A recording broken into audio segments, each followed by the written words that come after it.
ครับสบายดีอาจารย์ดูสื่อข่าวเองเป็นนักศึกษาพยาบาลปี1มื้อนี้จะมาสาธิตการยิงยาซ่ายก่อนอื่นต้องศึกษาข้อมูลคนเจ็บซะก่อนคนเจ็บชื่อถาพันธุ์กรอายุ30ปีอยู่บ้านผู้มองเมืองนครปฐมแขวงจำปาสักเขาเมื่อหัวได้3วันเดียวเยี่ยมผ่าตัดสายติ่ง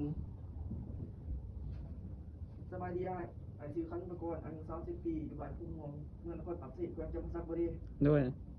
น้องเป็นพยาบาลยามตึกนี้เด้อเดี๋ยวนี้น้องจำมาเยี่ยมให้อ้ายเด้อสาเหตุและจุดประสงค์ในการเยี่ยมนี้เพื่อให้ระบายน้ำเยี่ยมและติดตั้งเยี่ยมของอ้ายน้องขอเกี่ยวผู้คนกันเด้อด้วยแล้วก็มาล้างมือทำขั้นตอน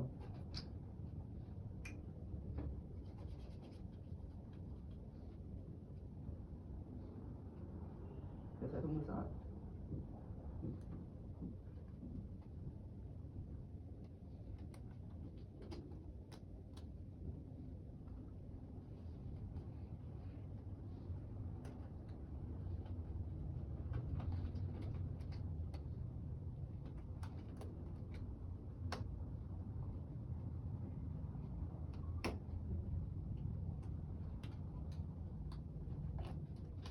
เดี๋ยวจะมาจัดสภาพ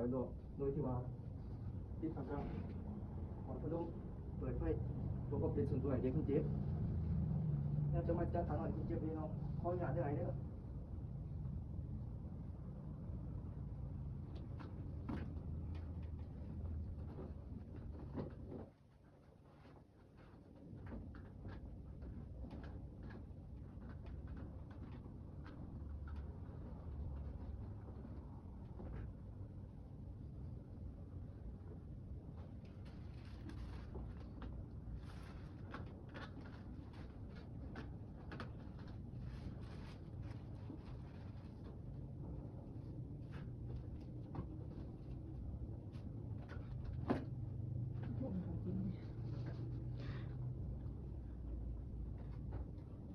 เราจะมาถอดถุงมือ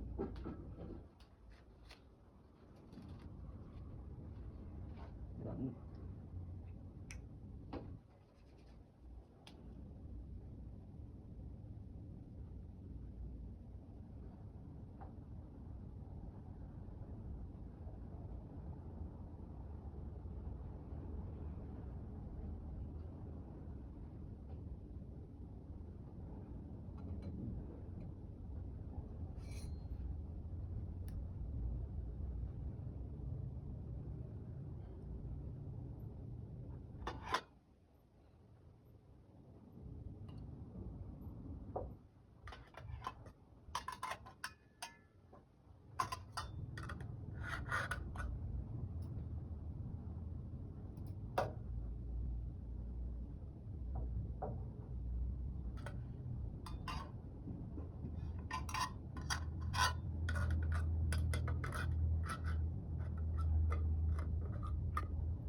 ดีไซน์อย่างเดียวเดี๋ยวเบิ่งวันเดือนปีมื้ออยู่ถ้าเบิ่งอายุเนี่ยบ่สามารถใช้ได้เนาะ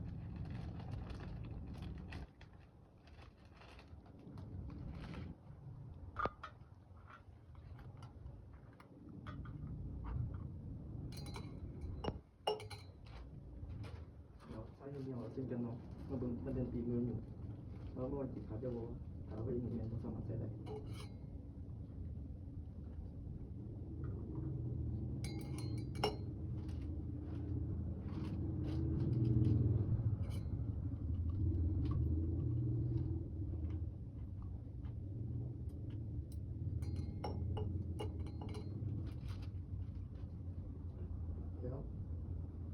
ก็จะทาเบตาดินอันทาปัสดินเดี๋ยวเข้ามาหลังมือ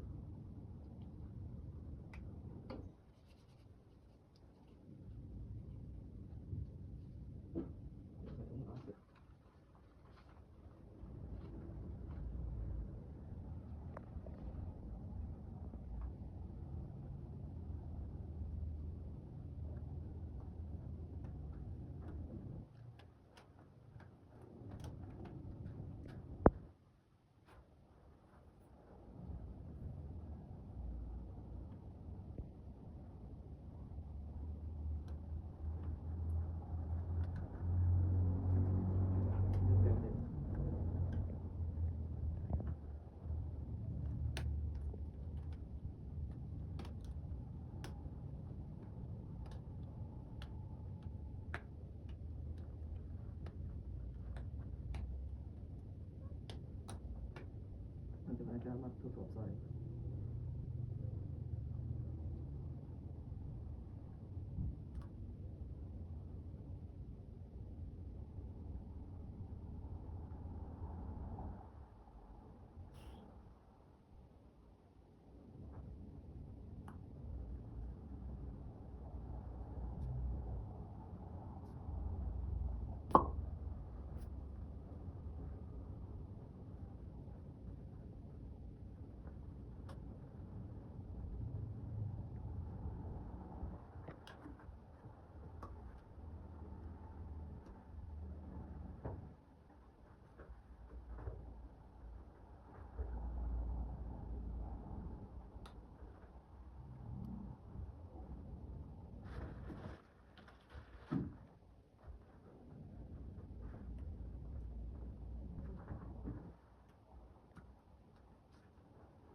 เขาดึกหลายเด้อ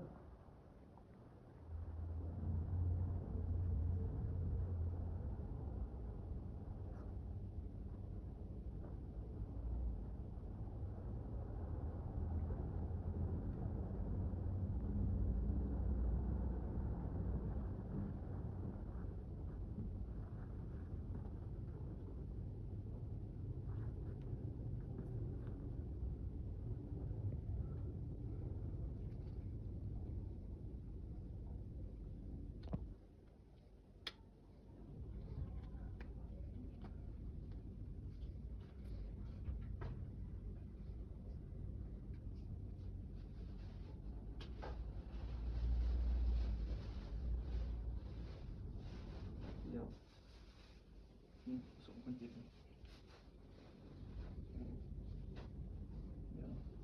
เดี๋ยวจะมาสีหนังสีหนัง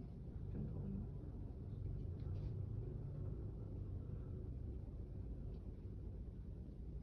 เดี๋ยวต้องส่งคนเจ็บเนาะ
หาใหม่ไอติ้งเด้อหาใหม่ไอติ้งก็ว่าแบบไอติ้งซ้ายเงี้ยๆเด้อไอติ้งเนี่ยจะไป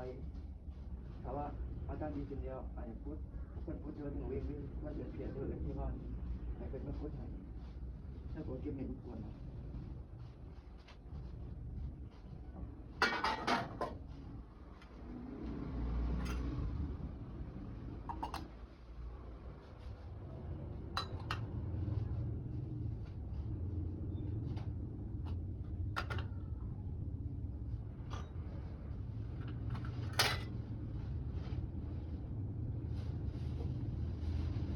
ทำเรื่องหนังสือเพิ่นลงขึ้นใหม่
เดี๋ยวว่ามันถึงใส่เอกสารเจ็บเนาะว่ายิงยังไงมันทีเดือนปีใดยังไงเวลาจะมูหลังจากนั้นตั้งเงียวผมเจ็บเนาะมาเงียวไม่ได้มาไล่โบขุนโบเลี้ยงโบเลี้ยงเงียวเลี้ยงโบนี่คือการยิงการสำเร็จเสร็จสิ้นแล้วเพียงสมัยนะ